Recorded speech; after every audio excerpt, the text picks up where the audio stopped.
अच्छी बात को हम कितना भी समझाएं तो लोग नहीं मानेंगे, पर उल्टी बात बहुत जल्दी दिमाग में बिठा लेते हैं लोग, और यही दिक्कत है। देखो,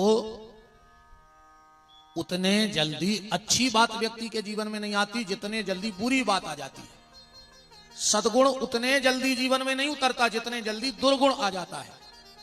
इसका कारण क्या है? इसका कारण एक है, जितने भी संसार में सद्गुण हैं, जितनी भी संसार में अच्छाइयां हैं, उनमें एक बुराई है। दुनिया की जितनी अच्छाई हैं उनमें एक बुराई है, और दुनिया की जितनी बुराई हैं उनमें एक अच्छाई है। संसार की पूरी अच्छाइयों में एक बुराई और बुराइयों में एक अच्छाई। अच्छाइयों में क्या बुराई है? दुनिया की सारी अच्छाइयों में यह बुराई है कि अच्छाई कभी संग में नहीं रहती। अच्छाइयों में कभी संगठन नहीं हो सकता। जिस दिन अच्छे लोग इकट्ठे हो जाएंगे उस दिन बुरे लोगों का बंटा झार हो जाएगा, पर अच्छे लोग कभी इकट्ठे रहते ही नहीं, ये बिल्कुल गारंटी है। और बुराइयों में सबसे अच्छा यह है कि वो इकट्ठी रहती हैं। 4 शराबी बैठ के शराब पी लेंगे, 10-20 लोग बैठ के ताश खेल लेंगे, 10-20 गंजेड़ी इकट्ठे बैठ के गांजा पी लेंगे। अबे तुम 2 अच्छे विद्वान पंडित बैठा दे अलग अलग के लड़ पर, महाराज जी गलत तो नहीं है? अबे 2-4 अलग अलग जगह के महात्मा रोक दे, कहूं भी लड़ बैठ। अच्छाई में यही तो बुराई है कि ये कभी संगठित नहीं होते, और बुराइयां जल्दी संगठित हो जाती हैं। तो निवेदन ये है आपसे कि जितना अधिक से अधिक हो सके इस मानव जीवन में भगवान का नाम ले लेना। सबसे पहले तो पुलिस प्रशासन को तालियां बजाओ, आपने हमारी बात को स्वीकार किया। हमने कहा था कि वहां बैरिकेड रखवा देना, और आपने हमारी बात को माना। भगवान भोलेनाथ आपका मंगल करे। क्योंकि फिर वही बात आती है कि 3 लोग अगर ईमानदारी से अपना काम करने लगे, सबसे पहले संत, अगर वो ईमानदारी से उनको जो कार्य ठाकुर जी ने दिया है, अगर वो अपना काम ईमानदारी से करने लगे तो धर्म को कभी कोई आंच नहीं आएगी। शिक्षक अगर ईमानदारी से अपना कर्म करने लगे तो बड़ा आनंद आएगा। पहला है संत, दूसरा है शिक्षक, और तीसरा है सिपाही। इनका जो कर्तव्य है, इनका जो कर्म है, अगर ये ईमानदारी से अपने कर्म का निर्वाह करने लगे तीनों। देखो, एक मजे की बात करें, सिपाही और घरवाली बिल्कुल एक से होते हैं। सिपाही और घरवाली बिल्कुल एक से होते हैं। अंदाज करना, आधी रात में तुम घर आओगे, घरवाली ये जरूर पूछेगी कहां से आ रहे हो। आधी रात में आओ तो जरूर पूछेगी कि कहां से आ रहे हो। और आधी रात में किसी सिपाही को मिल जाओ तो वो ये जरूर पूछेगा कि कहां से आ रहे हो। बोलो, पूछते हैं कि नहीं पूछते? अच्छा, घरवाली अपने पति के जेब में पैसा नहीं देख सकती, उसे चाहिए, चाहिए कि नहीं चाहिए? और सिपाही, बोलो आगे सोचो। और इसका एक अच्छा भाव ये देखो, ईमानदारी से अगर घरवाली अपनी जिम्मेदारी ईमानदारी से निभा देवे तो घर को स्वर्ग बना देगी। बना देगी कि नहीं बना देगी? घरवाली अगर अपनी जिम्मेदारी ईमानदारी से निभा दे तो घर को स्वर्ग बना देगी, और सिपाही अगर अपनी ईमानदारी से जिम्मेदारी निभा दे तो मेरे भारत देश को बैकुंठ बना देगी, बैकुंठ बना देगी। बहुत बहुत धन्यवाद, आपने हमारी बात को इतने जल्दी माना, उसके लिए साधुवाद। निवेदन, नाम जप करो, भगवान का भजन करो। जिनका हम पुराण सुन रहे हैं, भगवान शंकर से किसी ने पूछा कि ये बताओ तुमने जीवन भर सबसे लंबी आयु किसकी है? भगवान शिव की। तो भगवान शिव से कहा कि ये बताओ पूरे जीवन का अनुभव क्या रहा आपका? तो भगवान शंकर एक ही बात कहते हैं कि उमा कहूं मैं अनुभव अपना, ओ सत्य हरि भजन जगत सब सपना। अगर कुछ सत्य है तो भगवान का नाम ही सत्य है। और तुम अपने जीवन में देख लो, तुम 50 एकड़ जमीन ले लो, 10-25 वाहन ले लो, पाव भर आधा किलो सोना खरीद लो, 8-10 प्लाट ले लो, 2-4 मकान बना लो, पर आखिरी में क्या बोला जाएगा? क्या बोला जाएगा? राम नाम सत्य है। बहुत बड़े बड़े आदमों के मरबे पे गई हुई हो तुम्हारे लकड़िया में, आज तक कहूं सुनी कि 120 एकड़ जमीन सत्य है, 4 4 व्हीलर सत्य हैं, 14 डंपर सत्य हैं, 2 करोड़ बैंक में धरे हुए सत्य हैं। सिर्फ एक शब्द बोला जाएगा, राम नाम सत्य है। और भजन का प्रभाव देखो, जिसके घर में भगवान का भजन होता है उसके घर में जानवरों में भी प्रेम होता है। भगवान शंकर के यहां जानवरों में प्रेम है कि नहीं है? जिसके घर में भजन होता है उसके घर के जानवरों में भी प्रेम होता है, और जिसके घर में भजन नहीं होता उसके घर का इंसान भी जानवरों जैसा हो जाता है। उसके घर में अगर भजन नहीं है तो वहां के व्यक्ति भी जानवरों जैसा बर्ताव करने लगते हैं। प्यारे, संसार की संपत्ति इकट्ठी करोगे फिर दुख होगा। देखो एक बात से समझो, पहले अभाव में भी खुशियां थी और आज खुशियों का ही अभाव है। सब कुछ होने के बाद व्यक्ति खुश नहीं है। उसके घर में सब सेट हैं, जो आप लोग बैठे हो ना, सोफा सेट होगा आपके घर में, किचन सेट होगा, डायमंड सेट भी होगा, पर ये सब सेट होने के बाद व्यक्ति शाम को कहता है कि दिमाग थोड़ा अपसेट है आज। अब बताओ, सब सेट हो और दिमाग अपसेट हो तो कौन सा सेट काम करेगा? इसलिए इस दिमाग को सेट रखो। आज 2 चीजें बिल्कुल गुम हो गई, मिला ही नहीं रही। मन की खुशी और चेहरा की हंसी बिल्कुल गोल हैं। ये 2 चीजें ढूंढे से नहीं मिल रही। मन की खुशी और चेहरा की हंसी ऐसी गोल हो गई, ऐसी गोल हो गई। आप लोग बता सकते हो कैसे गोल हो गई, वरना हम तो बताएंगे फिर अपने। मन की खुशी और चेहरा की हंसी ऐसी गोल हो गई, ऐसी गोल हो गई, ऐसी गोल हो गई जैसे चुनाव जीतने के बाद नेता गोल हो जाता। बोलो हो जाता नहीं हो जाता? फिर मिला था चुनाव जीतने के बाद। जब तक वोटिंग नहीं हो जाती तब तक को हर जगह भैया सुलभ, अब हर दुर्लभ है ना। पहले अभाव में भी खुशियां थी, आज खुशियों का ही अभाव है। देखो, सुख दुख ये प्रकृति का एक पहिया है, ये आता जाता रहेगा। पर संतों का तो ऐसा मानना है कि ये दोनों बेईमान हैं,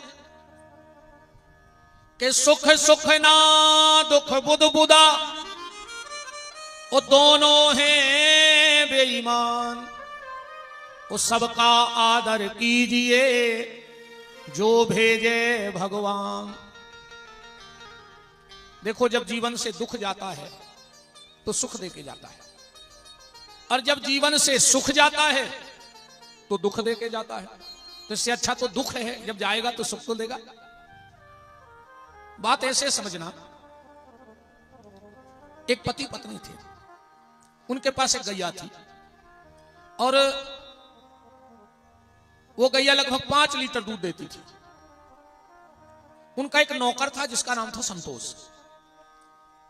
अब वो तो दोनों वृद्ध थे, पर उन पति पत्नी को गैया से बड़ा प्रेम था।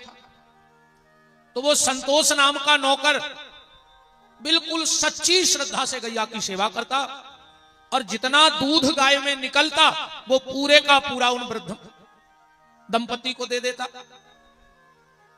वृद्ध दंपति को दे देता। एक दिन दोनों को जाना था तीर्थ यात्रा के लिए। बहुत ध्यान से समझना तो तुम्हें बहुत अच्छा लगेगा इस कहानी से। दोनों पति पत्नी गए तीर्थ यात्रा को, तो संतोष को बुलाया। बोले संतोष, अब हम 15 दिन में लौटेंगे, अब घर में तो कोई है नहीं, तो घर भी तुम देखना और हमारी गैया को भी तुम देखना, और जितना भी दूध निकले वो अपने घर ले जाना। संतोष ने कहा ठीक है, और दोनों पति पत्नी चले गए। अब संतोष ने दूसरे दिन सुबह सुबह गैया की सेवा करी, दूध का कैन भरा और अपने घर गया। पूरा दूध आंगन में डाल दिया। तो गांव के जितने कुत्ते थे सब आ गए और सबने छक के दूध पिया। संतोष की पत्नी को बड़ा बुरा लगा कि बताओ, मुश्किल से तो दूध घर आया पहली बार, और ये मेरा पति है कैसा, ये 2 बच्चे भूखे बैठे हैं, इनको दूध नहीं दिया इसने, और पूरा दूध आंगन में कुत्तों को डाल दिया। अब तो संतोष का रोज का नियम पर पत्नी के मन में टीस लग गई, पर कहा कुछ नहीं पति से कि तुम ये क्या कर रहे। एक बूंद दूध नहीं देता था अपने बच्चों को, पूरे का पूरा दूध कुत्तों को पिला देता आंगन में डाल के। पत्नी सोचती न जाने इनकी क्या सोच है, बच्चे भूखे बैठे हैं, दूध कुत्तों को पिला रहे हैं। 16वें दिन जब वो पति पत्नी लौटे तो संतोष तो बड़ा ईमानदार था, उसने दूध निकाला और वहीं रखा उन पति पत्नी के, और घर गया। अब कुत्तों को तो आदत पड़ गई थी कि जैसे ही सुबह सुबह संतोष निकलता तो सारे गांव के कुत्ते पीछे हो जाते थे कि अभी ये दूध आंगन में डालेगा, हम लोग पिएंगे। तो 50 कुत्ते इकट्ठे हो गए। पर जब आज दूध नहीं लाया संतोष और आंगन में नहीं डाला, तो वे सारे कुत्ते एक साथ भौंकने लगे। दूध नहीं मिला तो सारे कुत्ते एक साथ भौंकने लगे जब दूध नहीं मिला। पत्नी बाहर आई, बोले ये क्या है। संतोष ने कहा देवी, तुम्हें लगता था ना कि मैं अपने बच्चों को दूध नहीं देता, इसीलिए नहीं देता था। बोले क्यों।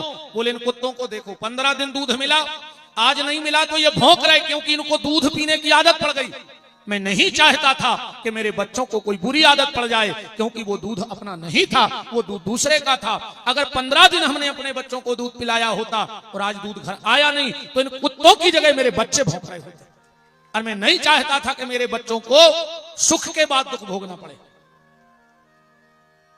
देखो, किसी भी चीज के आदी मत बनो, किसी भी चीज के आदी मत बनो। अभाव में आनंद है, पर लेकिन प्रभाव आ जाए तो परम आनंद है। पर जब वो प्रभाव अभाव में बदलता है तो फिर ये जीवन कष्टमय हो जाता है।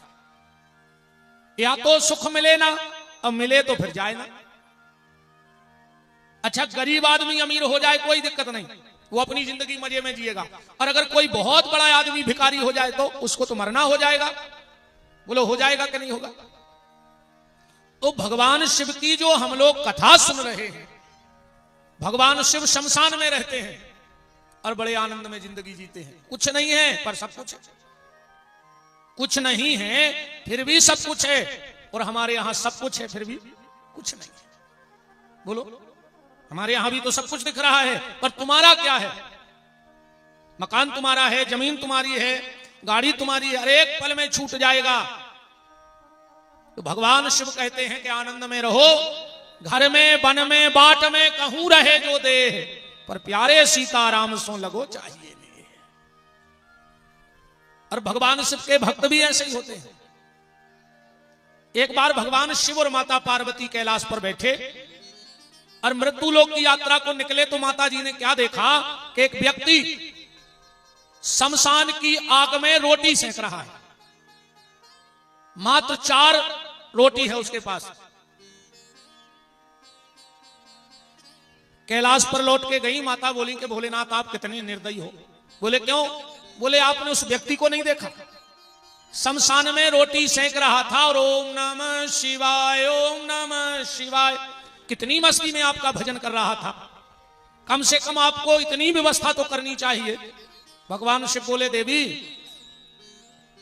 अभी तुम हमारे भक्तों को जानती नहीं हो, क्योंकि जैसा मैं फक्कड़ हूं ऐसे मेरे भक्त भी फक्कड़ ही रहते हैं। कैसे। कबीरदास जी कह रहे हैं कि चाह गई चिंता मिटी और मनवा बेपरवाह, और जिनको कछु न चाहिए सो साहन के साह। असली सहनसा तो वही है जिसको दुनिया से कुछ नहीं चाहिए। पार्वती जी बोली फिर भी आपको मदद करनी चाहिए। भगवान शंकर बोले तुम चली जाओ, तुम्हारी तो पुरानी आदत है परीक्षा लेने की, ले आओ परीक्षा, देख लो उस भगत को। उसने 4 रोटी सेंक कर रखी थी, अब पार्वती जी बुढ़िया बन के पहुंच गई। कहा ओ बेटा बड़ी भूख लगी है, कुछ खाने को मिलेगा? उस भगत ने 2 रोटी एक पत्तल पे रख दी, लो अम्मा तुम खा लो। पार्वती ने जो बुढ़िया बनी थी एक और तोड़ा और नीचे रख दिया।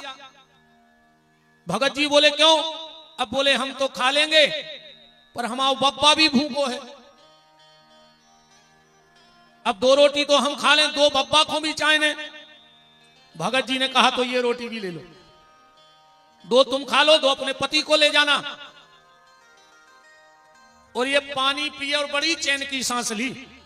बुढ़िया ने कहा तुम्हें भूख नहीं लगी? भगत ने कहा मैया मेरा पेट भरता इतनी खुशी नहीं मिली मुझे जितनी इस रोटी से 2 लोगों का पेट भर गया, मैं तो तृप्त हो गया, मेरी आत्मा तृप्त हो गई। ये भगत कोई और नहीं थे, ये भगत थे गुरु गोरखनाथ के प्रिय शिष्य राजा भर्तरी। राजा भर्तरी गुरु गोरखनाथ के प्रिय शिष्य थे। तो कहा माता मैं बड़ा प्रसन्न हूं, अब मैं चला भजन करूंगा। गुड़िया बोली बेटा मैं तुझसे बड़ी प्रसन्न हूं, वरदान मांग, जो मांगना है मांग ले। राजा भर्तरी बोले कि हमारी से तो तुम रोटी मांगत फिर रही, अब तुम हमें वरदान दे हो, तुम खाओ प्रेम से रहो, मैं चला। एक क्षण नहीं लगा वो बुढ़िया पार्वती के रूप में आ गई और बोली बेटा भर्तरी मैं तेरी साधना से त्याग से बड़ी प्रसन्न हूं, मांग क्या वरदान चाहता है? भर्तरी चरणों में गिर पड़े, बोले मां अगर तुम वास्तव में हमसे प्रसन्न हो तो बस एक वरदान दे दो कि मेरे दरवाजे से कभी कोई भूखा ना जाए, चाहे मैं सालों भूखा रह लूं। पार्वती ने कहा धन्य है मेरे पति भोलेनाथ को और धन्य है उनके ऐसे भर्तरी जैसे राजा भक्तों के लिए, क्योंकि जिनकी प्रीति परमात्मा से जुड़ जाए उन्हें फिर किसी चीज की चाह नहीं होती। इसलिए तो संत अलमस्त होके गाते हैं कि हरि बाधा से डरियो रे मनवा, हरि बाधा से डरियो रे मनवा, जगत प्रीत मत करियो, जगत प्रीत मत करियो रे मनवा, जगत प्रीत मत करियो। एक बात बताओ तुम्हारे, मृदंग जानत हो? वो पे मरी खाल चढ़ी रहते तुम जानवर की, और थोड़ो सो आटो निकाल के गूंथ के ऊपर धरो जाते, बगल में धरो जाते, जब बजाते मरी खाल कच्चो आटो खा के बोला थे कि नहीं बोला? तुम्हारे तो सब जिंदा कहा है, मरे तो हो नहीं, आवे के मर गए, अच्छी सिकी खा के आए हुई हो नहीं, फिर भी मुंह नहीं खुल रहा हो। तुलसीदास जी कह रहे हैं जो भगवान के पंडाल में आके भजन न करे समझ लियो वो मर गओ। चौपाई पढ़ो, जिन हरि भगत हृदय नहीं आनी तो जीवत सौ समान ते ही प्राणी। तो अगर गर्मी भी पड़ रही है, अटैक भी आ रहा है, हो सकत निपट गए हो बैठे बैठे, तो जे की ताली ने बजे और ओठ ने हले समझियो गाओ। हरि बाधा से डरियो रे मनवा, तोरे मनवा, जगत प्रीत मत करियो, जगत प्रीत मत करियो रे मनवा, जगत प्रीत मत करियो, जगत प्रीत मत करियो रे मनवा, जगत प्रीत मत करियो, जगत प्रीत मत करियो रे मनवा, जगत प्रीत मत करियो।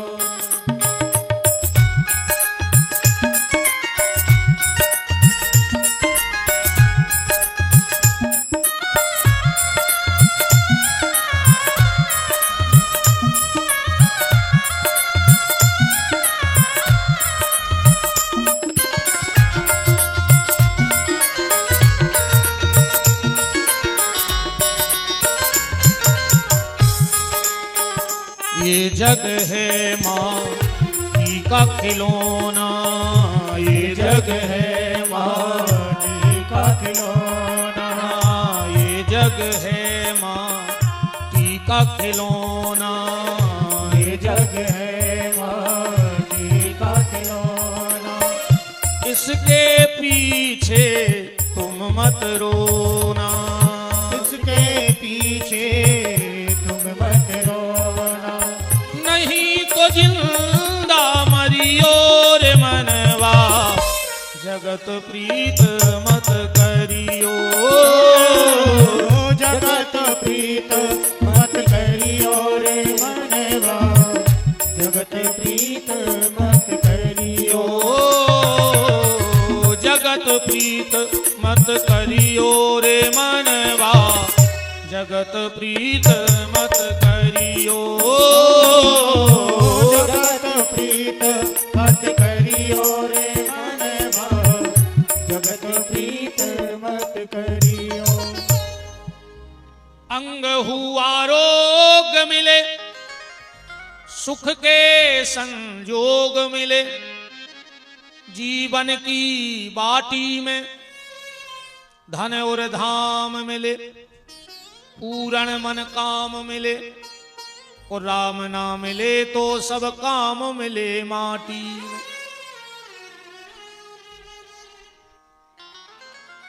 खूब नाम जप करो भैया, खूब नाम जप करो। कल हम महत्व की चर्चा सुन रहे थे शिव महापुराण में। अब एक बात को समझना, जिस पर गुरु कृपा नहीं होती, ठीक, उस पे कभी भगवान शिव की कृपा नहीं हो सकती, और जिस पे शिव की कृपा नहीं हो सकती उस पे कभी राम की कृपा नहीं हो सकती। जिस पर गुरु कृपा नहीं है उस पे कभी शिव कृपा नहीं। तुम कुछ भी कर लेना, कितना भी अभिषेक कर लो, कितनी भी पूजा कर लो, कितना भी पाठ कर लो, पर उसके लिए गुरु कृपा का होना जरूरी है। अब गुरु कृपा कैसे होगी जीवन में? गुरु जी के खूब चरण धुलवाओ, कृपा हो जाएगी? नहीं होगी। गुरु जी के खूब पैर दबाओ, कृपा हो जाएगी? नहीं होगी। गुरु जी को महंगा महंगा कपड़ा लाके दे दो, कृपा हो जाएगी? नहीं होगी। गुरु जी को अच्छा मोटा लिफाफा लाके दे दो, कृपा हो जाएगी? नहीं होगी। तो फिर गुरु कृपा कैसे होगी? ना पैर दबाने, अच्छा कचू कचू गुरु जी हर भारी शौक रहत पांव दबो आवे की। एक गुरु जी उतरे मंच से, यजमान से बोले रे तना पांव दबा दिए। यजमान हाथ भारी मठ, कहने लगो काय का दौड़े लगा तेरा है, काय में पर तकलीफ हो रही तुम्हारे पांव में? अच्छे मोटे कमरा पे बैठे, कूलर चल रहा, काय में थक गए तुम तो जा बताओ। कहने लगे तो तना हाथ ही दबा दे। बोले काय का दिवाले उठाता रहा है, का करत रहा है जी में हाथ पर आ रहा है। चेला बोलो कहो तो करो, दवाएं दे रहा है, वही से चल आ रहे थे 3 घंटा ससुई में हो रही है तकलीफ, शुगर वही दवाएं दे। राम राम राम। बहुत गहराई से समझना बात को कि गुरु कृपा कैसे होगी। गुरु जी के शरीर में, ध्यान से सुनना, गुरु जी के शरीर में शिव पिंडी होती है, और जब तक तुम अपने गुरु की शिव पिंडी का स्पर्श नहीं करोगे, गुरु चाह भी लेवे तो भी तुम पे कृपा नहीं कर सकता। और अगर तुमने भूल से भी गुरु जी के शरीर की शिव पिंडी का स्पर्श कर लिया तो गुरु ना भी चाहे तो अपनी पूरी कृपा तुम्हारे ऊपर कर देगा। अब इसका एक उदाहरण देखो आप। द्रोणाचार्य का सबसे प्रिय शिष्य कौन है? अर्जुन है कि नहीं? महाभारत में द्रोणाचार्य भी बहुत प्रेम करते अपने शिष्य को, और शिष्य तो गुरु को चाहता ही है।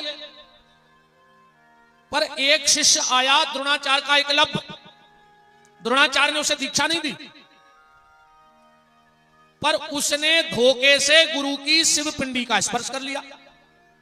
तो जो कृपा द्रोणाचार्य अर्जुन को देना चाहते थे वो पूरी कृपा एकलव्य पे पहुंच गई। भौंकते हुए कुत्ते के मुंह में बाण भरे और एक बूंद भी खून नहीं आया। तो ये सारी कृपा का कारण था कि एकलव्य ने शिव पिंडी का स्पर्श कर लिया। और कल मैंने एक बात कही थी कि गुरु को कभी अपने शिष्यों में भेद नहीं करना चाहिए। कल कहा था मैंने कि अगर कोई गरीब चेला आ गया तो गुरुजी मिलते नहीं, और कोई मोटी गड्डी लेके आ गया तो गुरुजी पीछे के दरवाजे से भेंट कर लेते हैं। ये भेद नहीं करना चाहिए गुरु को कभी अपने, जिसको नाम मंत्र दिया हो। द्रोणाचार्य ने शिष्यों में भेद किया तो क्या गति बनी? जिस शिष्य को सबसे ज्यादा चाहा था अर्जुन को, उसी के हाथ मरना पड़ा कि नहीं मरना पड़ा? बोलो, द्रोणाचार्य को किसने मारा? अर्जुन ने मारा। यह गुरु की भेद बुद्धि थी। तो गुरु के बात चल रही है शिव पिंडी की, बहुत गहराई से बात को समझना। आप कभी किसी योग्य संत को, बनावटी संतों को नहीं, आजकल अगर वशिष्ठ जैसे महात्मा इस देश में हैं तो कालनेमी जैसे पाखंडी भी कम नहीं है।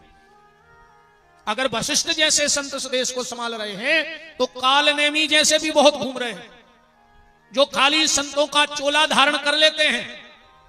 मैंने कई बार कथाओं में कहा है कि भगवा पहनने से भगवान नहीं मिलेंगे, खाली भगवा पहनने से भगवान नहीं मिलेंगे, भगवान मिलेंगे भजन करने से। इसलिए भगवा की तरफ ध्यान कम हो साधु का, पर भजन की तरफ ध्यान ज्यादा हो महात्मा का, तब भगवत प्राप्ति होगी। आप कभी, जो मैं बताने वाला हूं, आप किसी अखाड़े से जुड़े हुए महात्मा को, गुरु परंपरा से जुड़े हुए महात्मा को, संत को प्रणाम करना। संत केत कौन कौन है आजकल? ए भैया हारो अच्छे बैठ जाए, जे के बाल बच्चे हो बैठा लिया अपने लगा, जजमान के हो सो हमें वो सब डर नहीं है कि तुम्हें खराब लग जाए। हाँ 3 घंटा हम सगे बाप के ने कहा ध्यान रखियो, बिल्कुल जजमानों के हो सो समारो, तुम्हारों को हो सो समारो। हमारे घरे आज जो हम सो हैं तुम गाज जो हम बे महाराज नो, सुनने हो तो सुनो ना, हम तो अपने चले सुमाला कर हैं अपने तबिल को उदारी तो को की कहा ही ने। हमने कल ही कही थी कि जेदना अच्छी लगे सो बता दी, बाकी गाड़ी बिल्कुल फुल है, हम अभी बैठ के सागर चली गई। गौशाला में गोबर फेंक, जजमान हमारी गौशाला देख आए ने, हमें बहुत बड़ो गुरु जी बनने, हम तो गज्जा को गोबर फेंकत रहे में, बस ठाकुर जी ऐसी कृपा करे रहिए। हमें बहुत बड़ो संत बनने आए ने, बहुत बड़ो महात्मा बनने आए, हम तो सिर्फ गोबरा रहे हैं गैया के गोबर के पास। एक के अलावा ठाकुर जी हमने जीवन में अगर कछु अच्छो करो हुए तो बस इतनी कृपा करे रहियो कि गैया को गोबर फेंकत रहे, हमें दुनिया के तमाशे से कोई मतलब नहीं है।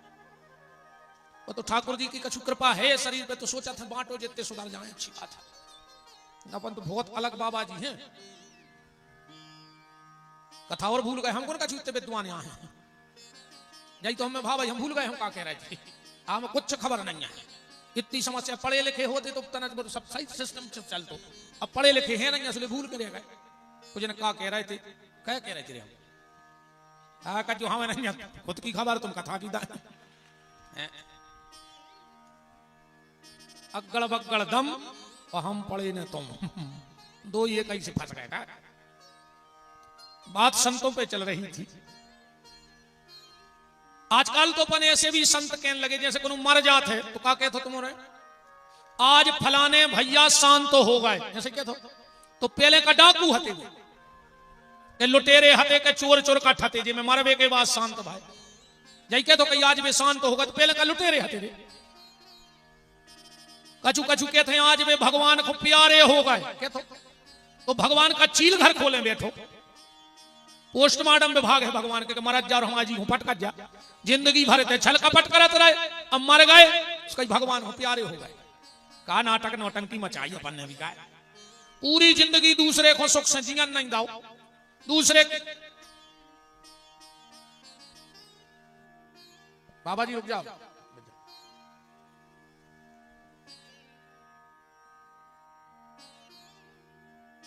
राम कहो,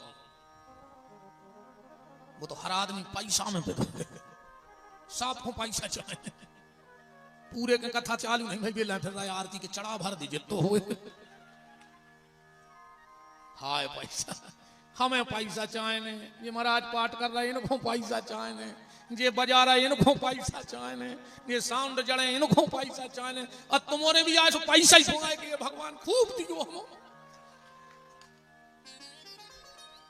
ये तोरे पैसा कीजिए हो जा, मरो जा रहा हो, आज कुछ नहीं दिखा रहा हो। आजकल अपन भगत कम बाजे वाले जा पैसा। बात हम ये संतों पे चर्चा चल रही है। पूरी जिंदगी दूसरे का हक खाया, पूरी जिंदगी दूसरों को तकलीफ दी और मर गए। 500 रुपया खर्च करे, इतनी बड़ी फोटो वो में लिखो गौ लोकवासी। जिंदगी में गैया की पूंछ पकड़ी नहीं है, गैया को एक रोटी दी नहीं है, अकेली फोटो में लिखो है गौ लोकवासी। जिगा तुम्हें तुम मंदिर तो गए नहीं है, अब मर के सीधे तुम्हें गौ लोक या जाने मर जाओ कुछ ने कहां सड़ हो, ऐसे नहीं फोटो में लिखवाए सब गौ लोक में नहीं बैठे। अच्छा वैसे एक बात है, जबलपुर जिला, जबलपुर है ना, जबलपुर जिला से आज तक कोई नरक नहीं गया, आज तक का रिकॉर्ड है, जबलपुर जिले से कोई नरक नहीं गया। और गया हो तो आप लोग हमारी बात झूठी कर दो, हम अभी कथा छोड़ के चले जाएंगे, फिर कभी नहीं करेंगे। जय जय। जबलपुर जिले से आज तक कोई नरक नहीं गया। कहा से मरे की जितनी चिट्ठी छपत हैं उनमें लिखो जाते कि फलानी तारीख को पिताजी का स्वर्गवास हो गया। आज तक को के घरे का चिट्ठी आई ऐसी कि बब्बा को नरकवास होगा, लिखवा को मैंने कहा जब तो लिखो नहीं। आज तक नरक की हालत ऐसी हो गई जैसे राज्य परिवहन बंद होगा। हाँ, नरक कोई जा ही नहीं रहा है प्यारे। खाली एक पैसे के कागज पे एक पैसे की स्याही से लिखवा दो कि स्वर्गवास हो गया, ऐसे कोई स्वर्ग नहीं जाता। मरने के बाद कोई शांत नहीं होता, जो जीते जी शांत हो जाता है वो संत हो जाता है। जो जीते जी भगवान को प्यारा हो जाता है वो संत हो जाता है। और संत किसी भेष का नाम नहीं है, संत किसी स्वरूप का नाम नहीं है। संत तो एक रास्ता है, संत तो एक सोच है, संत तो एक स्वभाव है। गोस्वामी जी ने कितनी प्यारी बात कही है कि संत सरल चित। संत कौन है? जो बिल्कुल सरल है। संत सरल चित जगत हित। जिनका चित्त सरल है वो संत है, और ऐसा ही संत जगत का हित कर सकता है। गोस्वामी जी के शब्द हैं, संत सरल चित्त जगत हित। जो सरल होगा वो संत है। तो बात चल रही थी शिव पिंडी की कि हमारे गुरु के शरीर में शिव पिंडी होती है, और ये सृष्टि भी जो बनी है वो पूरी पिंडी से बनी है। इस सृष्टि की उत्पत्ति कहां से है? पिंडी से। और एक बात और ध्यान से सुनना, हम लोग सनातनी हैं, हिंदू हैं। अगर हमसे कोई ये पूछ लेवे कि सनातन धर्म में वो कौन से 5 देवता हैं जिनकी पूजा हर घर में होनी चाहिए, इन 5 में से अगर एक की भी पूजा तुम्हारे घर में नहीं हो रही है तो मेरा चैलेंज है, तुम्हें किसी देवता की पूजा का फल नहीं मिलेगा। इन 5 की पूजा करना हर सनातन धर्मी को अनिवार्य है, और इनमें से अगर एक भी की पूजा नहीं करोगे तो तुम्हें किसी की पूजा का कोई फल नहीं है। और आप कल से इन 5 की पूजा घर में चालू कर दो, तुम्हें अपने आप बदलाव मिल जाएगा। क्योंकि वेद शास्त्र कहता है कि इन 5 की पूजा अनिवार्य रूप से करो। ये सारी सृष्टि काय से बनी है? पिंडी से। अब बहुत ध्यान से सुनना कि वो पंचदेव कौन है। पंचदेव वो कहलाते हैं जिनकी स्वरूप में भी पूजा हो जाए और जिनकी पिंडी में भी पूजा हो जाए। जिनका स्वरूप भी पूजे और जिनकी पिंडी भी पूजे, वो पंचदेव कहलाते हैं।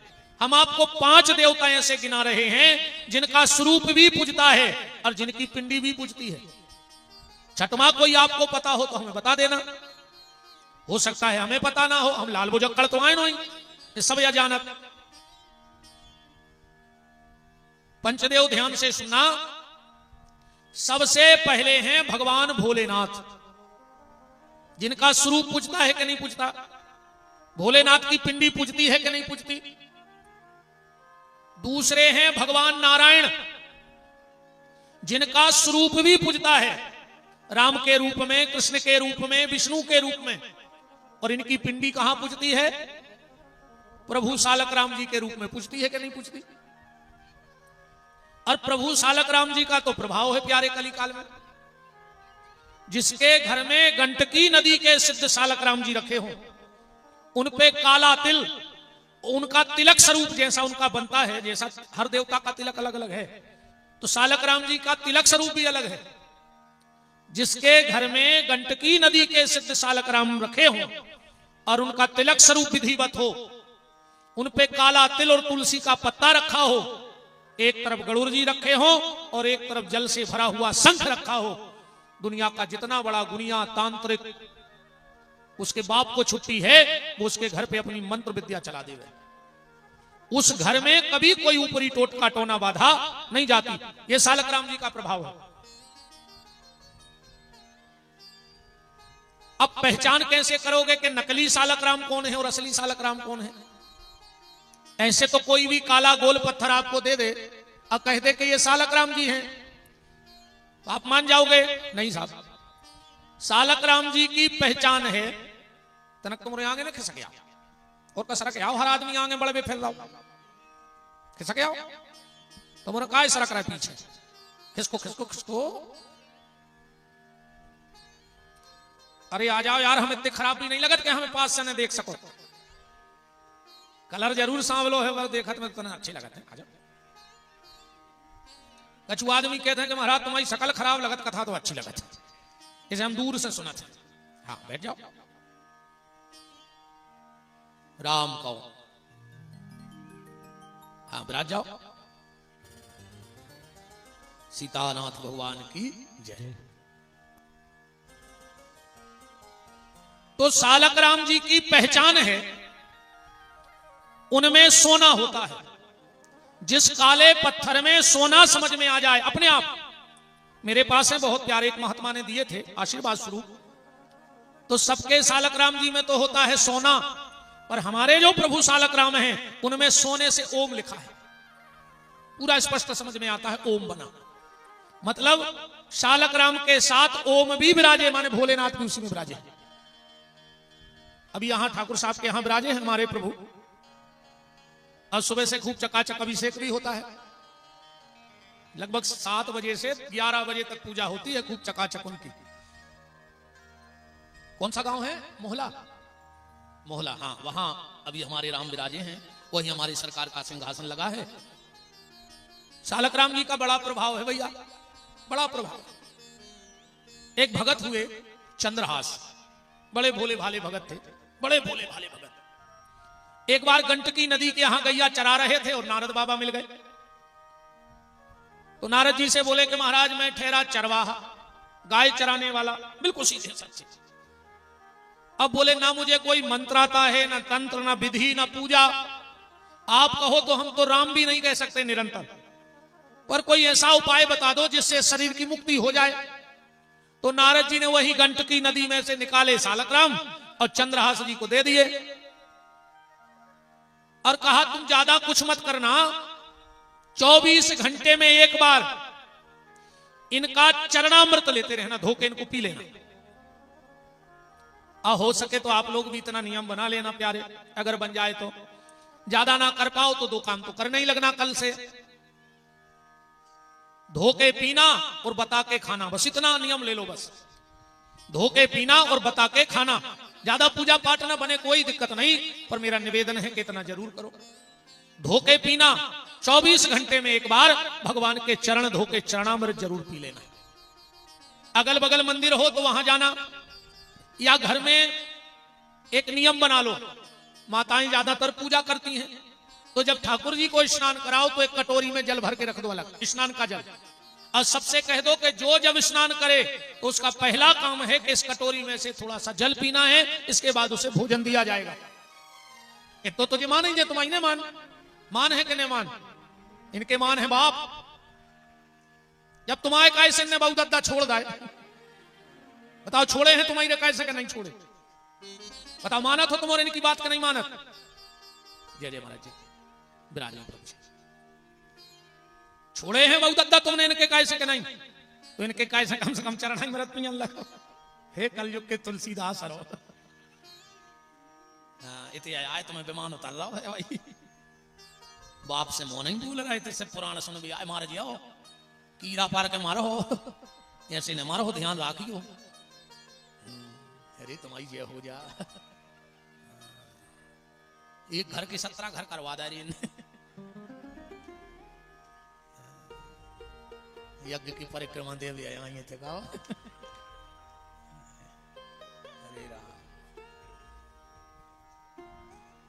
प्रज्ञा धाम की आखिरी कथा जानी हूं, आप कौन जोर है आदमी अंगली से। बाबा जी हरे भी सोच रहे हैं का कलरिया पटकी पागल को बुला के, इसे अच्छी तो करवा दे हैं।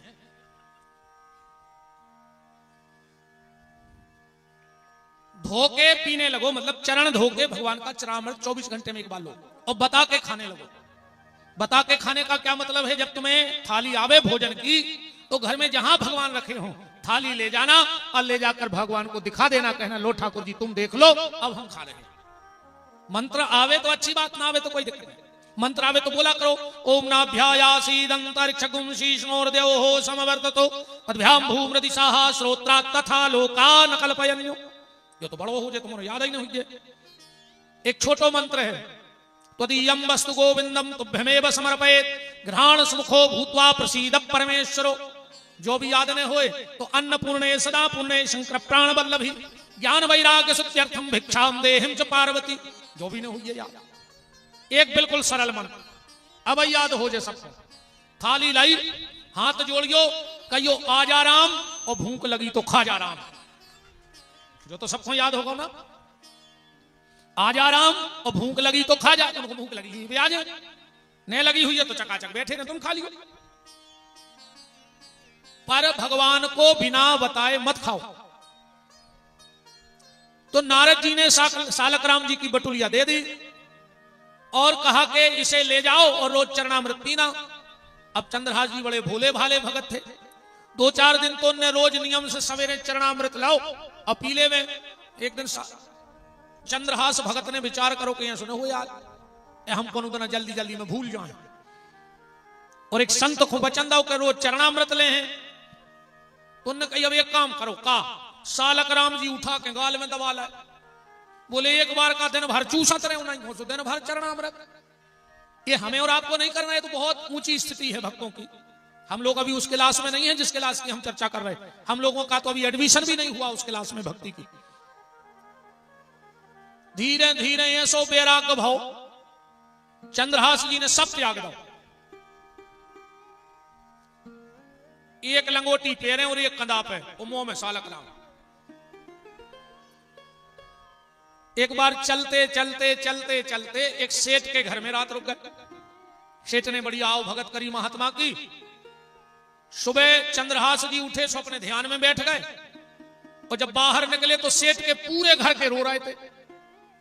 चंद्रहास जी बड़े भोले भाले हथे, बोले काय भैया काय रो रहे?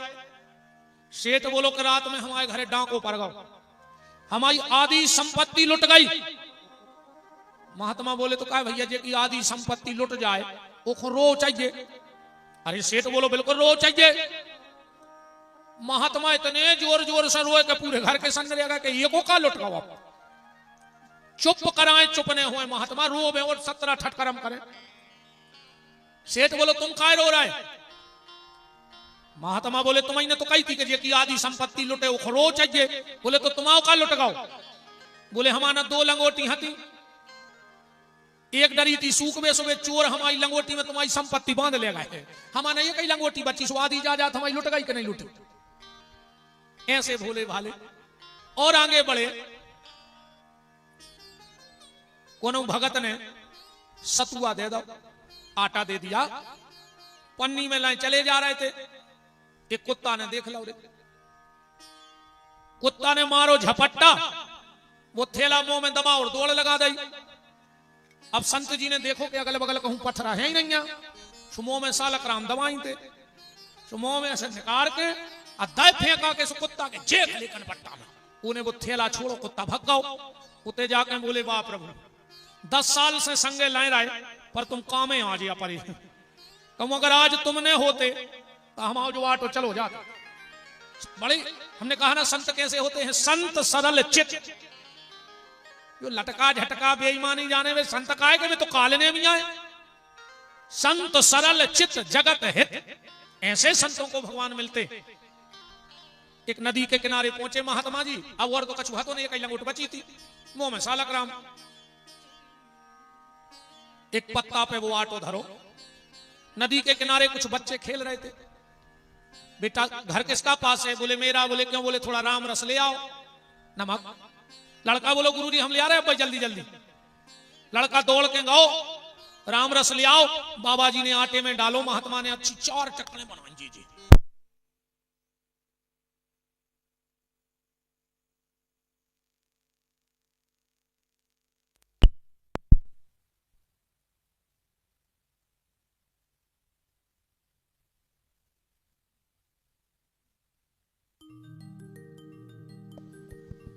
राम को राम। जो लड़का घर से नमक लेने गया था उसके हाथी किराने की दुकान, थोड़ी देर में पिताजी गए दुकान में और तुरंत पत्नी को बुलाया, धराओ। बोले क्या बात है? बोले दुकान में कौन गया था? बोले क्यों? बोले ये चूहा मार की दवाई जिस डिब्बे में रखी थी ये खुला है। वो लड़का जल्दी जल्दी में नमक के चक्कर में चूहा मार की दवाई ले गया। पत्नी बोली कि लड़का आया था और उसने तो पसीना छोड़ दो। दुकानदार कहां गया? बोले नदी के किनारे दौड़ के गया। उस लड़के से बोला बताओ दुकान में गए थे? बोले हाँ पापा गए थे। बोले क्या लेने? बोले नमक। बोले कौन को? बोले बाबा जी को। दौड़ करके दुकानदार गए। बोले महाराज बच्चा है, गलती हो गई। वो जल्दी जल्दी में नमक भी सफेद, चूहा मार की दवाई भी सफेद से उठा ले आओ। आप एक काम करो, ये बाटियां ये टिक्कड़ नदी में फेंक दो या कहीं अलग कर दो, हम दूसरा आटा दे रहे हैं, बना के आप प्रसादी पालो। महात्मा बोले भैया रे हम एक नियम है। बोले का? बोले हम जब भगवान को भोग लगा दे फिर हम नहीं फेंका था, हम खाते हैं, और हमने हमारे सालक राम को भोग लगा दो। सेठ बोलो महाराज हम हाथ जोड़ रहे, फेंक दे, जहरे मिलो है। महात्मा बोले वाह हमारे सालक राम मरे नहीं, हम कैसे मर जे? संत सरल चित जगत हित। संत इतने सरल होते, बोले हमारे सालक राम नहीं मरे, हमने अभी को भोग लगा उनको। दुकानदार बोलो कि दत्ता वो आए पत्थरा तुम मार जाओ मनो। पत्थर बोलता है मूर्ख, ये मेरे प्रभु हैं। दुकानदार बोलो तब एक काम करो, 2 हमें दे दे, 2 तुम खा ले, 100 मोर खा के मराई जाए, कहा जो तुम मर जाओ सो में पुलिस पटाख है। बताओ। महात्मा बोले भैया हम नहीं, हम भोग लगा के कुन देत को प्रसाद, हम तो हम खे हैं। शेठ बोलो महाराज जी हम मर जाए। बोले तुम एक काम करो, तुम्हारे तो जो थानो लगत पुलिस बोला हम बयान दे रहे हैं अपने, ये हमारे बात है भगत जगत से कछु ने कही। अरे भैया गांव के लोग इकट्ठे हो गए, खूब मना किया पर महात्मा नहीं माना, और जैसे ही वो 4 गक्कड़ खाई और महात्मा को आई डकार, सामने पत्ता पे रखे थे सालक राम, बीच में से सालक राम फट गए। सालक राम फट गए, महात्मा की आंखों में आंसू आ गए, और सामने जो नदी थी 4 परिक्रमा करके सालक राम जी की नदी में महात्मा प्रवेश कर गए, फिर नहीं लौटे। आज भी राजस्थान में फटे सालक राम का मंदिर है, आज भी वे सालक राम जी रखे हैं। तो बात चल रही थी पिंडी की। सबसे पहले भगवान भोलेनाथ, आगे हम आपको सालक राम जी के जन्म की कथा सुनाएंगे, कैसे जलंधर प्रकट हुआ, जलंधर की पत्नी वृंदा, अब वृंदा का पतित धर्म नष्ट करने के लिए भगवान सालक राम बने श्राप के कारण। ये सारी कथाएं आपको हम आगे कहेंगे। वो तो अब ये प्रसंग था तो इसलिए नाम आ गया। हमने कहा ना शिव महापुराण सुनो, आपको वो कथाएं मिलेंगी जो आपने कल्पना नहीं की होगी कभी। ज्यादा शिव पुराण होते नहीं, और आजकल जो हो भी रहे हैं शिव पुराण, सुबह शिव पुराण नहीं हो रहे, कथाएं तो बंद ही सी हो गई। अब तो धमचक ज्यादा है। 4, 5, 6, 8 कथाएं सीख पाओ कौन और कथावाचक बन गओ। हर 2 मिनट में लगे भजन, भजन दे थप्पड़ी। 2-3 घंटा में 8-10 भजन गाए, समय पूरो करो और बाबा जी गए। कीर्तन जरूरी है, एक आध हो जाए, एक आध टुकड़ा बीच में, पर हमारे हिसाब से कथा ज्यादा होनी चाहिए। संगीत आटे में नमक की तरह होना चाहिए, पर आजकल नमक में आटे घाई उड़े लो जा रहा हो संगीत। बोलो यही हो रहा है। आप सुनो आजकल कथाएं, हर 2-3 मिनट पे भजन गा रहे, सब नच रहे। अब कछु कहते महाराज नचो, मीरा बन के नचने, मीरा ऐसी नचती कि संगीत बजो और मीरा ने बगल वाले को फोन दाओ, के लिए तन्ना एक रील बना दियो, इंस्टाग्राम पे डाल। का नाटक नोटंकी मची धर्म की। बोलो, पहले उठ के माताएं उरेन डालत थी आटा वो गोबर से घर के आगे लीप के चौक। अब आजकल उरेन नहीं डालत, अब सबसे पहले उठ के वो क्या स्टेटस लगा। हाँ, मोबाइल पे स्टेटस जरूर लगे है भजन को, और चाहे बिल्कुल एक बार सीताराम ने के दिन भर में मनो स्टेटस देख के ऐसा लगत है कि कल युग में का इनसे बड़ो भगत बचो 14 फोटो डालत एक संग। राम भजन करो।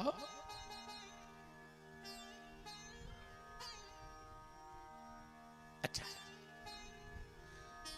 तो पहला जो पिंडी से देवता बने वो भगवान शिव है, उनका स्वरूप भी पूछता है और उनकी पिंडी भी पूछती है।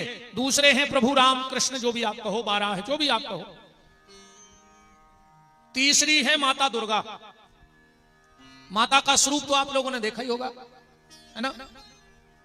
खूब नौ दुर्गा में गात भी हो नहीं, कहीं नहीं मांगते धन और दौलत, ना चांदी ना सोना, और हम तो मांगे मां तेरे मन में एक छोटा सा कोना।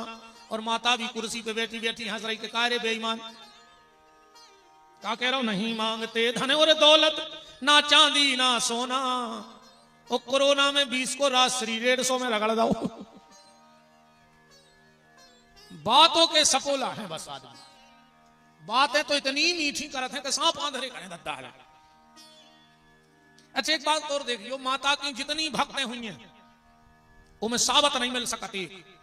पूरी भगत गाले अगर एक अच्छो मिल जाए, कई माई के द्वारे एक लंगड़ा पुकारे, अच्छे नहीं जाए बताओ। माई के द्वारे एक अंधा पुकार, आंखों वाई नहीं जाए। माई के द्वारे एक रोगी पुकारे, निरोगी नहीं जाते दर्शन करवे। माई के द्वारे एक बांझन पुकारे, तो मोड़ी मोड़वारी नहीं जाए।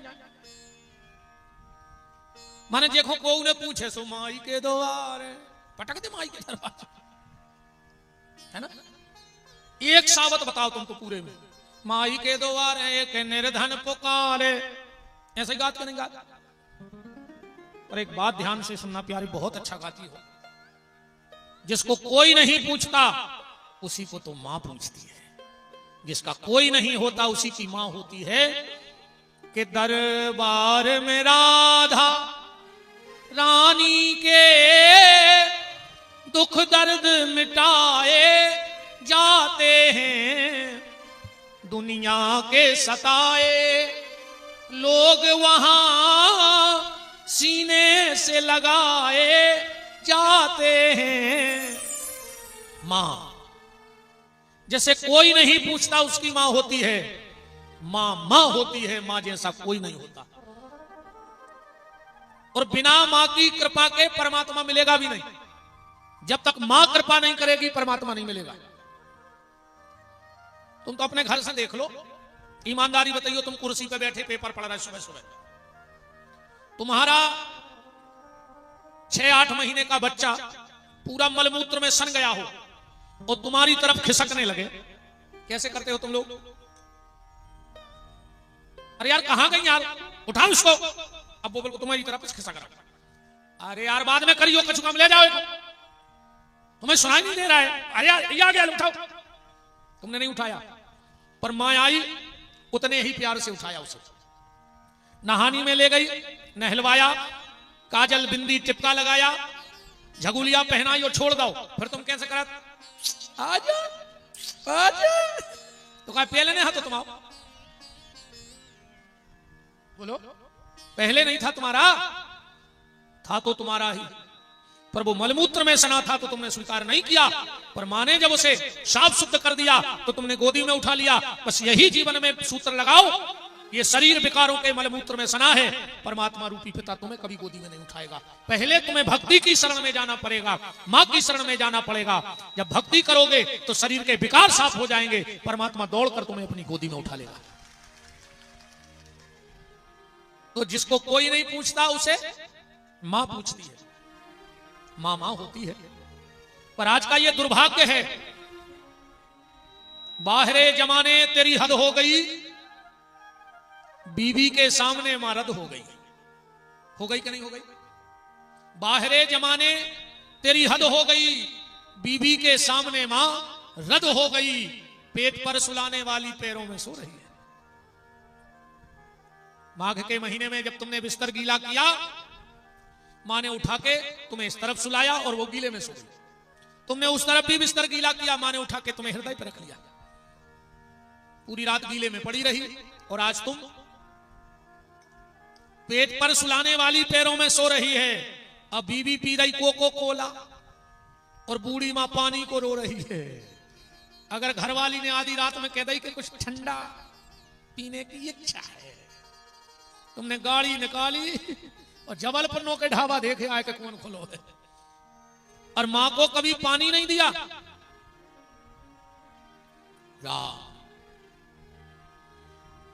प्यारे निवेदन है, घर में बैठी बूढ़ी मां की सेवा करो। पत्नी और मां में क्या अंतर है पता है? पत्नी पसंद से मिलती है और मां पुण्य से मिलती है। पत्नी हमारी पसंद है और मां हमारा पुण्य है। कई बार हम लोग पसंद के चक्कर में पुण्य को गंवा देते हैं। घर में दो स्त्रियां हो, पता करना हो कि मां कौन है और पत्नी कौन है, बिल्कुल सीधो तरीका देख लो। मां 24 घंटे अपने बेटे का पेट देखती है। मां की नजर कहां होती है? बच्चे के पेट पे, इसने कुछ खाया कि नहीं खाया। और घरवाली की नजर कहां रहती है? जेब पे, कुछ लाया कि नहीं लाया। मां पेट देखती है और पत्नी जेब देखती है। एक बात बताइए बहन जी, हलो आओ, खराब लग जाए भाग जाइए, आओ कल से नहीं आइए। हम पहले महाराज यहाँ से महाराज जी कल जरूर पधारियो, हम बिल्कुल नहीं आज सुनबे की दम न हो। आओ सो वेलकम और जाओ सो भीड़ कम, का दिक्कत क्या है? एक बात बताओ आप लोग, तुम जब अपने मायके जाती हो, तुम जब अपने मायके जाती हो और 2-3 साल के भैया ले जाए तुम्हारे पप्पू, तुम 8 दिन रुकी हुई हो गर्मी में, अब छुट्टी में जब आने लगी तो तुम्हारी माँ ने क्या कहा था? बिन्ना पता नहीं करो कैसे कट गए 8-10 दिन। अब तुम जा रही हो जो घर खाए ले खाए। एक काम करो, ये खुद छोड़े जा 2-4 दिन, फिर हम तुम्हारे भैया से भिजवा दें। तुम क्या कहते हो अपनी मम्मी से? हाँ मम्मी, हमें नींद नहीं आए हो के बिना, हमने छोड़ पे ऐसे क्या? तुम 3 साल को लड़का ने छोड़ पाई सभी मत आई के, और तुमने 30 साल को दूसरे को लड़का छोड़ा ला। बामताई ने चाहत थी अपने लड़का को, बताओ। चिंता न करो, कल युग आए,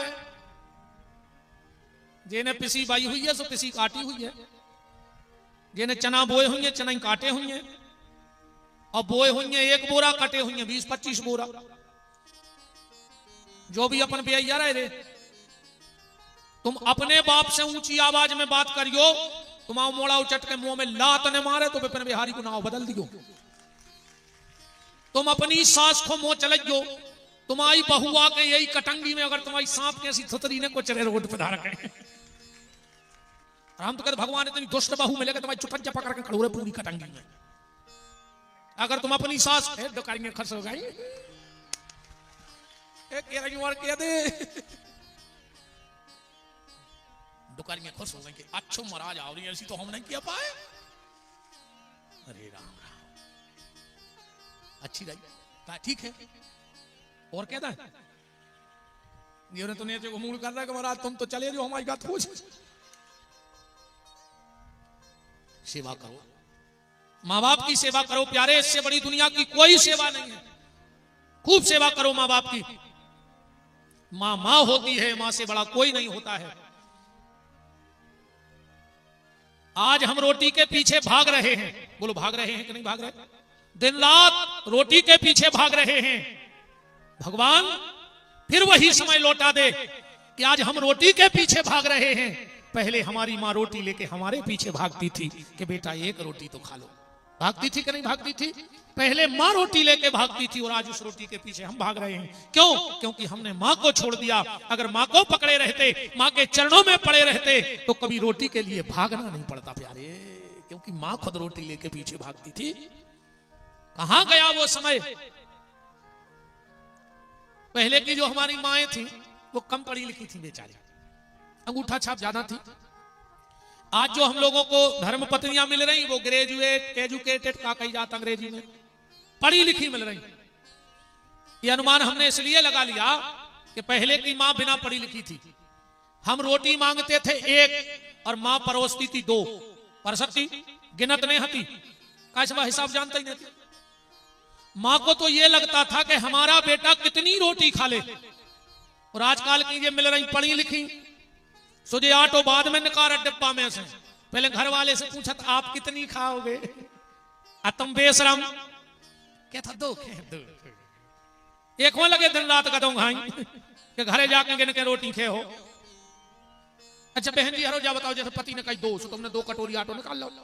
आज जैसे खात खात और भूख लगे आई तो गरम तवा पेड़ दो मुंह में के लिए जो खा लिया, न गैस को बर्नर धर दियो कि जो चल ले गिन के रोटी ने बनाओ करे।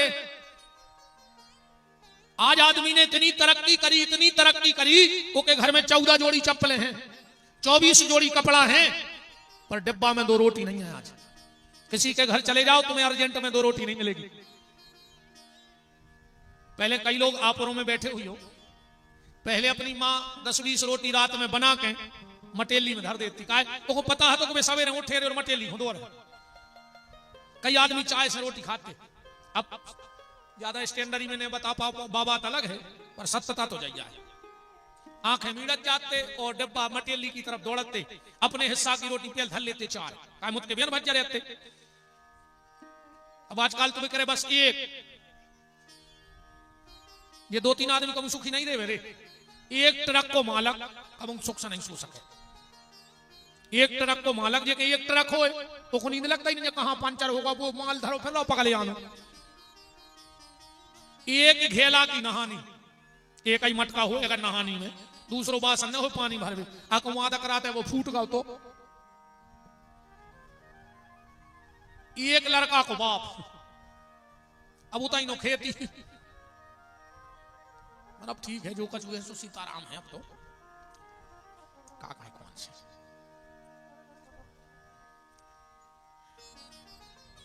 चाय की रोटी को कमाल पता है? आज की औलाद देख रहे तुम, कुरकुरे खा रही, कुरकुरे कम तन्नक तेज हवा लग गई तो सीधे जबलपुर में फर होते हैं, आईसीयू में डालता है। अब कुरकुरे की औलाद आए कहां तक दमदार हो जाए बताओ। आजकल के मोड़ी मोड़ा जबरन के नमूना बने फिर रहे, बार कटवावे जे हैं, ये तरफ कटवा ले, ये तरफ बीच में मुर्गा कैसी कल की धरे में फिर रहा पूरे में। खया तमाशा कौन सी फैशन नहीं आ जा। बाप ने 5000 दाए पेंट लेवे, उन्हें 5000 को पेंट लेके कहीं घुटनों पे पटा लाओ, हाथ तोरे दाल दूरी की वो की किस्मताई में चीथ रहा है वो करेगा, बाप के तब पैसा देवे। बात मां की चल रही थी तो पहले भगवान शिव, दूसरे नारायण, तीसरी दुर्गा। अब इनका स्वरूप तो आप सबने देखा है। दुर्गा जी की पिंडी कहां पुजत, कहां पुजत दुर्गा जी की पिंडी? वैष्णो देवी कौन कौन गया है जरा हाथ उठाना। वहां मूर्ति है कि पिंडी? पिंडी है। ज्वाला माई कौन कौन गया है? वहां पिंडी है कि मूर्ति? पिंडी। तो इससे सिद्ध होता है कि माता की पिंडी का पूजन होता है। बातें बहुत बढ़ जाएंगी। आदमी को यह पता नहीं नवरात्रि क्या है, नवरात्रि क्यों बनी, नवरात्रि में पूजा कैसे करनी चाहिए। अच्छा ईमानदारी बताओ कितनों को पता है कि नवरात्रि में जवारे क्यों बोए जाते हैं? है किसी को पता कि जवारे क्यों बोए जाते हैं और उन जवारे का करना क्या चाहिए? शुरुआत कहां से हुई? नवरात्रि में जब तक आप 3 पिंडी बना के माई की पूजा नहीं करोगे तब तक नवरात्रि होती कितनी है, रात्रि कितनी होती है, कितनी रात्रि होती है? नवरात्रि 1, शिवरात्रि 2, और भी कोई रात्रि होती है? एक होती है काल रात्रि, एक काल की रात होती है, और एक रात्रि होती है मोह रात्रि। नवरात्रि, शिवरात्रि, मोह रात्रि और काल रात्रि, इन सब चीजों का पता रखो। हम लोग सनातनी हैं। कोई पूछे क्यों लगाते हो ये जवारे, किसने लगाए थे पहली बार, और इनका करना क्या चाहिए? पहला नवरात्रा किसने किया? रात्रि जागरण माता का क्यों होता है? किसने पहली रात्रि को जागरण किया था जब से नवरात्रि हो गई? ये प्रश्न उलझे हुए हैं समाज में। कई चीजें हैं जो आज भी हम लोगों को पता नहीं है। हमारी इतनी माताएं बैठी हैं, एक बता दे पहली बार बिछिया किसने पहना था? तुम लोग खूब कथा सुनती हो। पहली बार पांव में बिछुआ किसने पहना था? पहनते ना बिछड़ी। कब से प्रारंभ हुआ ये? और आज भी पति के घर के बिछिया नहीं पहने जाते कि पहने जाते हैं? चढ़ाई का जो सामान आता है उसमें बिछुआ नहीं आता।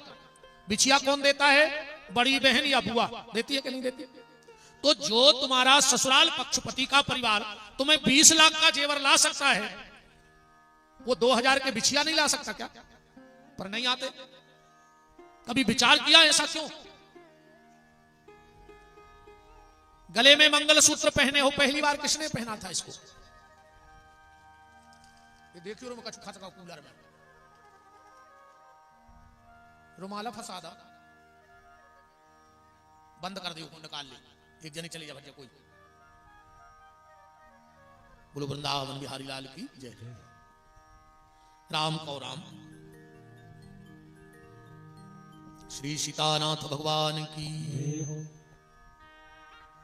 पहली बार ये मंगलसूत्र किसने पहना था? और उसमें सोने का मोती और काला मोती ही क्यों लगता है? कहीं ना कहीं से तो प्रारंभ हुआ होगा।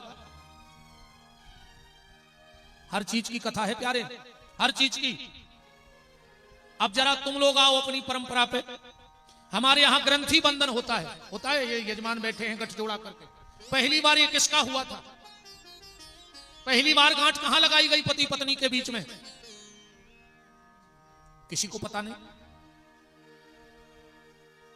हमारे यहां एक परंपरा है। हमारे यहां जब घर से हम मिट्टी उठाते हैं, मतलब मुर्दा, और शमशान ले जाते हैं, तो बीच में एक जगह उसको नीचे रखते हैं कि नहीं रखते? है ऐसा यहां नियम? अरे क्यों नहीं होगा? साथ होगा। मुर्दे को बीच में क्यों उतारा जाता है? इसका क्या मतलब है? कभी तो ऐसा हुआ होगा कि आज परंपरा पूरे देश में है। जब हम मुर्दे को आग देते हैं और उसके बाद एक मटके में पानी भर के कंधे पे रख के चिता के 7 चक्कर लगाते हैं, उसमें एक छेद करके पानी गिरता रहता है और हम उसको चक्कर लगा। क्यों? हम कोशिश करी। अपने तो ऐसा चल रहा है कि आंधरी घोड़ी और फपूंदे चना और दे घना के घना कह लगे हो तराओ। बाप दादा करत रहे, स्वपन कर रहे, अता पता ने बाप दादों को तो नहीं अपन को, और आने वाली पीढ़ी बिल्कुल भूल जाएगी ये सब। इन सब चीजों का पता रखो प्यारे। आज भी हमारे यहां पंडित जी लोग विराजे हैं। आज भी नियम है, शादी में 4 भाबर में लड़की आगे चलती है। क्यों महाराज जी? और 3 भाबर में लड़का आगे चलता है। ऐसा क्यों होता है? 3 भाबर में लड़की आगे रहेगी और फिर 4थी भाबर 5वीं भाबर से लड़का आगे हो जाएगा। ऐसा क्यों? इन चीजों का ज्ञान रखो। आज भी जब हम बेटी को कन्यादान करते हैं तो एक आटे का लोया बनाते हैं, जिसको हाथ लोई बोली जाती।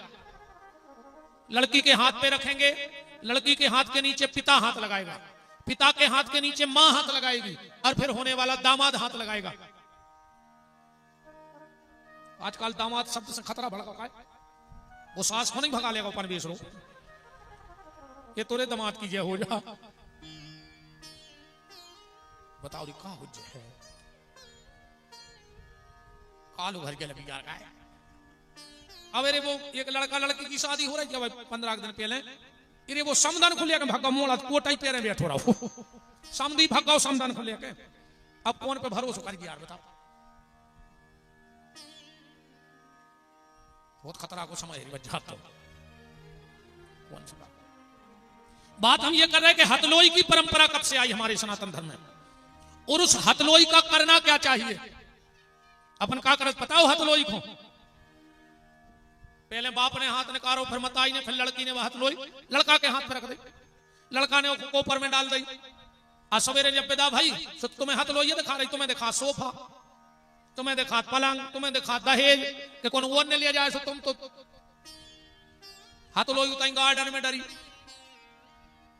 जिस दिन तुम्हें यह पता लग जाएगा कि हथलोई का सही उपयोग क्या है और कब से यह हथलोई चल रही है, मैं वचन दे रहा हूं व्यास गद्दी से, तुम्हारी बहू तुम्हारी कुल वधू लक्ष्मी बन जाएगी उसी दिन से। क्योंकि अभी तुमने कुल में बहू को मिलाया नहीं, इसलिए उसका प्रेम तुम्हारे कुल से जुड़ा नहीं, और तुम्हारे कुल के देवता उस बहू से रुष्ट है, क्योंकि तुमने मिलाया ही नहीं। क्या करना चाहिए उस हथलोई का, एक बार तुम्हें पता तो लग जाए।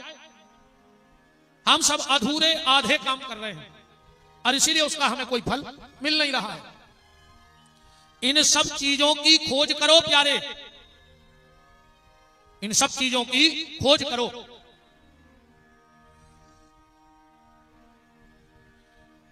बात कहां थी, माता पर।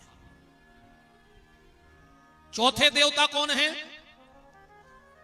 पहले हो गए भगवान शिव, जिनकी पिंडी भी पूजती है और जिनका स्वरूप भी पूजता है। दूसरे नारायण, जिनकी पिंडी भी पूजती है, जिनका स्वरूप भी पूजता है। तीसरी माता दुर्गा, जिनका स्वरूप भी पूजता है और जिनकी पिंडी भी। चौथे हैं भगवान गणेश। अब स्वरूप तो सबने देखो ही है, भादों भर खूब गाता ही हुई हो गांव भर के। हा एक ही चीज में लगे हो मनो, गणेश जी धरे और पूरे घर के बैठ गए।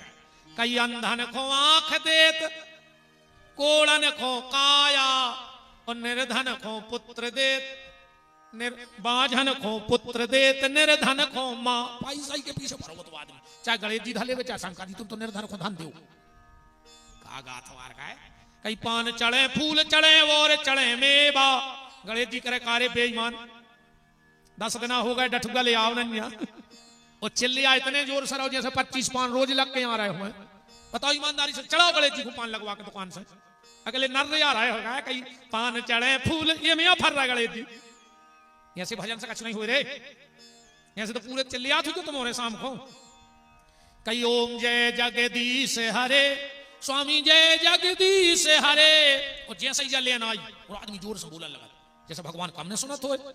कई सुख संपत्ति घर आवे, कष्ट मिटे तन का।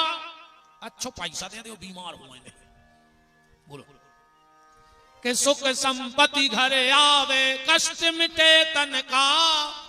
ओ मेरा है प्रभु मेरा, ओ पड़ोसी का भी मेरा। ए भगवान बगल वाले को बीमारी दे दियो, वो के पैसा नहीं रहे सो हम दे दे दवाई, फिर वो चुकाने पैसों हम को मकान लिखवा ले। बोलो यही जुगाड़ में नहीं लगे। क्या तो कितने प्यार से गाथा तुमने, कई तेरा तुझको अर्पण क्या लागे मेरा, ओम जय जगदीश हरे। आको भगवान कह दे कि जब सब कछु हम रो आए तो कल यार पग्गा मुगद लाए क्यों, और ना एक डबला रसगुल्ला लाए तो दुकान से के हो जे कान पकड़े कल से कथा ही में नहीं आए।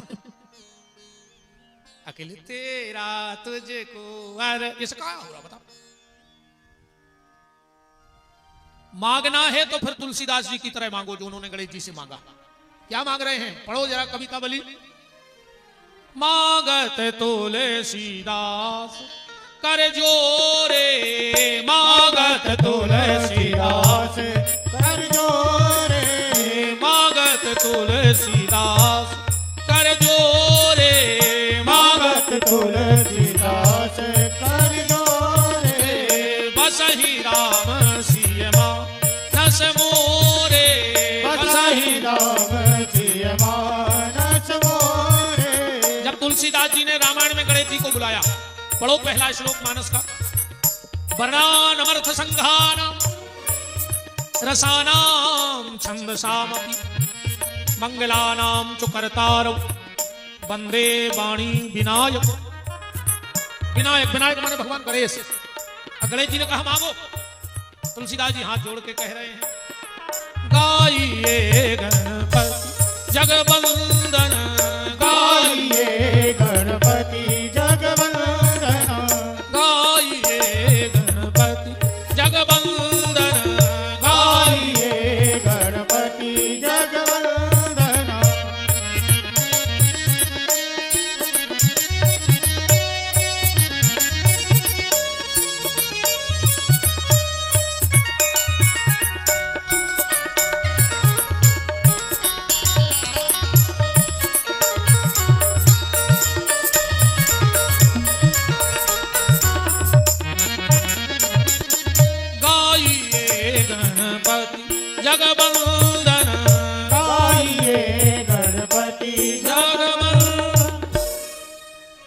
तो गणेश जी का स्वरूप तो आप लोगों ने देखा है। अब गणेश जी की पिंडी कहां पूजती है, ध्यान से सुनना। वैसे तो लोग गोबर के गणेश बनाते हैं आजकल, पर शास्त्र मत नहीं है ये। और कोई अगर विद्वान बैठे हो सकता है हम चूक रहे हो, कहीं ऐसा प्रमाण हो कि गोबर के गणेश बनते हैं तो वो बता भी सकते हैं, हमें नया ज्ञान मिलेगा। पर गोबर के गणेश का विधान कहीं नहीं है शास्त्र में। तो गोबर से हम क्यों प्रतिमा बनाते हैं? बोले गोबर के गणेश का विधान नहीं है, पर गोबर की गौरी का विधान है। गोमयम गौरी, गोबर की गौरी बनती है। तो गणेश जी काय के बनते हैं? बोले फलमयम गणेश। आप लोगों ने देखा होगा जो हमारे आचार्य विद्वान पूजा कराते हैं तो सुपारी में मौली लपेटकर, रक्षा सूत्र लपेटकर कटोरी में दोने में रख देते हैं और कहते हैं कि अब आओ गणेश जी की पूजा करो। यह शास्त्र मत विधान है। गोमयम गौरी, फलमयम गणेश।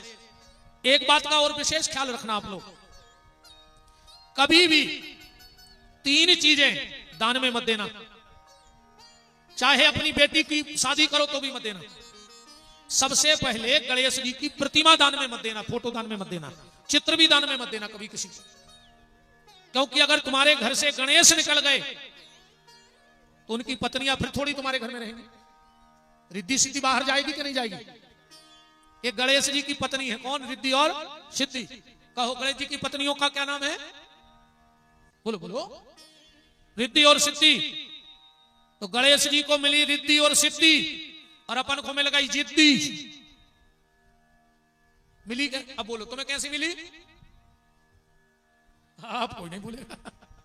ये भी तुरंत देखने लगी हमारी बहनें कि अगर हमारे बोल रहे होंगे हम बताएं घरे। नहीं, तुम नहीं बोल सकते इनके सामने, तुम बोले नहीं सकते क्योंकि इनके पास कार्ड है। हाँ, आप लोग नहीं, इनके पास परमानेंट एक लिखित कार्ड है। शादी होती है तो लड़के के आगे लिखा जाता है चिरंजीव और लड़की के आगे सौभाग्यकांक्षणी। अब पूरा तो लिखा नहीं जाता, इतनी जगह नहीं होती। तो सौभाग्यकांक्षणी का लड़की के आगे लिखा जाता है 100, अब बिंदी रख दी। और चिरंजीव का ची, अब बिंदी रख दी। मतलब ये घर में आके 100 कहेंगी, तुम्हें ची भर नहीं करना। समझ गए? ये 100 कहेंगी, तुम्हें ची भर नहीं करने, ऐसे तुम चिरंजीव बैठे सब। जय हो चिरंजीवों की, खूब आशीर्वाद। ची भर न करियो तो गृहस्थी ठिकाने से चलने चकाचक। कभी भी गणेश जी को दान मत करना, किसी को मत देना। दूसरा, आंवले का वृक्ष कभी किसी को दान मत करना। अगर तुम्हारे घर में आंवला लगा है और तुम्हें दिक्कत हो रही है रखने में तो किसी मंदिर में हाथ से लगाया, पर किसी को उठा के दान में मत दो। और हमारी बात नहीं मानो तो नो नौमी को आंवली दान कर दो बस। नवे के दिन नौमी तिथि 9 नियम से छोटे छोटे गमलों में 9 पेड़ लगा लो और नौमी के दिन भर नियम बना लो कि दान करने हैं। के तो 10 में खो तुम ही बैठो कौन मंदिर के प्यारे। हमारी बात जब मानियो जब भोग ले, ऐसे नहीं मानियो। हम जबरदस्ती को नहीं खुआ। और दूसरा, बहनों ध्यान से सुन लेना, कभी भी मंगलसूत्र जो तुम्हें शादी के समय पहनाया गया हो वो ना कभी देवरानी को देना, ना जिठानी को पहनने को, ना ननद को देना। मंगलसूत्र जो तुम्हें शादी में हरे मंडप में देवताओं की साक्षी करके पति ने तुम्हारे गले में डाला है वो मंगलसूत्र, और किसी का पहनना भी नहीं। किसी का मंगलसूत्र सुहागन नारी को नहीं पहनना चाहिए और अपना मंगलसूत्र किसी को देना नहीं चाहिए। कभी तुम्हारे घर में कोई जप हो, अनुष्ठान हो, पूजा हो और अगर पंडित जी तुम्हारे घर में सुपारी के गणेश बना दें, सुपारी के गणेश बना दें, तो जब पंडित जी जाने लगे तो दरवाजे झोली फैला लेना। पंडित जी सब ले जाओ पर ये सुपारी हमारे घर की चौखट मत लाओ। जिसके घर से प्रतिष्ठित पुंगी फल के गणेश अगर बाहर निकल गए तो उसके घर की और जितनी बची खुची रिद्धि सिद्धि है वो भी चली जाएगी, तुम कंगाल हो जाओगे।